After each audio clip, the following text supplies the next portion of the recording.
రాష్ట్ర నిందితుడిని మంగళగిరి రూరల్ పోలీసులు అరెస్ట్ చేశారు. ఈ నిందితుడిపై దేశవ్యాప్తంగా 11 రాష్ట్రాల్లో కేసులు నమోదై ఉన్నట్లు పోలీసు అధికారులు వెల్లడించారు. నిందితుడి వద్ద నుంచి 15 ల్యాప్టాప్లను స్వాధీనం చేసుకున్నారు. మెడికల్ కాలేజీలు, ఐఐటి కాలేజీలు, యూనివర్సిటీలే టార్గెట్ గా ఈ నిందితుడు దొంగతనాలకు పాల్పడుతున్నట్లు పోలీసుల విచారణలో తేలింది. ఇప్పటికే 61 ల్యాప్టాప్ దొంగతనాల కేసులు తనపై నమోదై ఉన్నాయని అధికారులు తెలిపారు. పలు రాష్ట్రాల పోలీసు ఈ నిందితుడి కోసం గాలింపు చేపట్టిన సమయంలో విఐటి కాలేజీలో దొంగతనం చేయాలనే ఉద్దేశంతో వచ్చిన నిందితుడు Mangalagiri Errabalem Don Bosco school వద్ద ఉండగా అప్రమత్తంగా వ్యవహరించిన మంగళగిరి రూరల్ పోలీసు అతన్ని అదుపులోకి తీసుకున్నారు.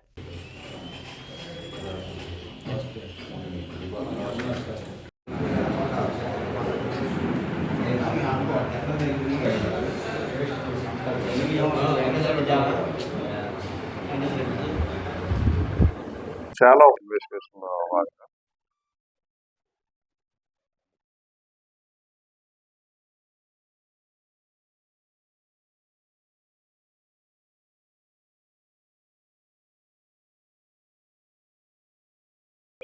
ఎవరైనా సరే మీ దగ్గర అన్నోన్ పర్సన్స్ కొత్త వాళ్ళు వచ్చినట్లయితే అది వాళ్ళని ఐడెంటిఫై చేసే నిమిత్తం మీరు బయోమెట్రిక్ పెట్టుకుంటే చాలా ఉపయోగకరంగా ఉంటుంది. వాళ్ళ ఫింగర్ ప్రింట్స్ అన్ని కూడా అందులో ఫీడ్ అయి ఉంటాయి. అలాగే సెక్యూరిటీని కూడా ఇంక్రీజ్ చేసుకోవాలి.